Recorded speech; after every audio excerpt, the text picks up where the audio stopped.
Friends என்ன பேசுகிறாங்கன்னா, என்னோடய பார்வையிலேருந்து பார்த்தோம்னா பகுத்தறிவே வந்து பக்குவப்படலேருந்து தான் வருதுன்னு நான் பார்க்குறேன்.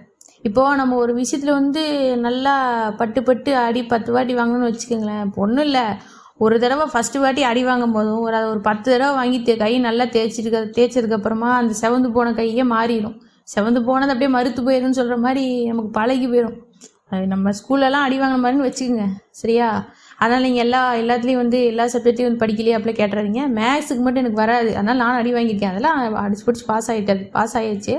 இருந்தாலும் நான் சொல்கிறேன், ஒரு விஷயத்த சொல்கிறேன். ஒரு படிப்போ இல்லை இப்போ வந்து ஒரு குழந்தைகிட்ட போய் நெருப்பு சுட்டும் பணி போகாதுன்னா அது போய் கை வைக்க தான் செய்யும். அப்போ சுட்டதுக்கு அப்புறம் தான் தெரியும் நமக்கு, ஓ நெருப்பு சுற்றும், இனிமேல் நம்ம கை வச்சா சுடும் நமக்கு அப்படின்ற அந்த அறிவு எப்போ நமக்கு வருது? ஒரு தடவை அனுபவப்படும் போது அந்த அறிவு நமக்கு வருது. அப்படிங்கும்போது அதை பகுத்தறிவாக நான் கன்சிடர் பண்ணுறேன். அதாவது ஒரு விஷயம் பார்க்குறோம், அதை வந்து புரிஞ்சுக்கிறோம், அது இப்படி ஆகிப்போச்சுன்னு தெரிஞ்சிருச்சு. என்ன பண்ணுறோம், இது வெற்றி ஆயிடுச்சுன்னா அதுக்கப்புறம் அந்த இம்பேக்ட் எப்படி, தோல்வி ஆகிடுச்சுன்னா அந்த இம்பேக்ட் எப்படி, அந்த இம்பேக்ட்லேருந்து நம்ம கற்றுக்குறோம். ஆக்சுவலாக அதை தான் நான் பகுத்தறிவாக பார்க்குறேன். அதாவது என் பாயிண்ட் ஆஃப் வியூன்னு சொல்கிறேன். அடுத்த வீடியோவில் பார்க்கலாம்.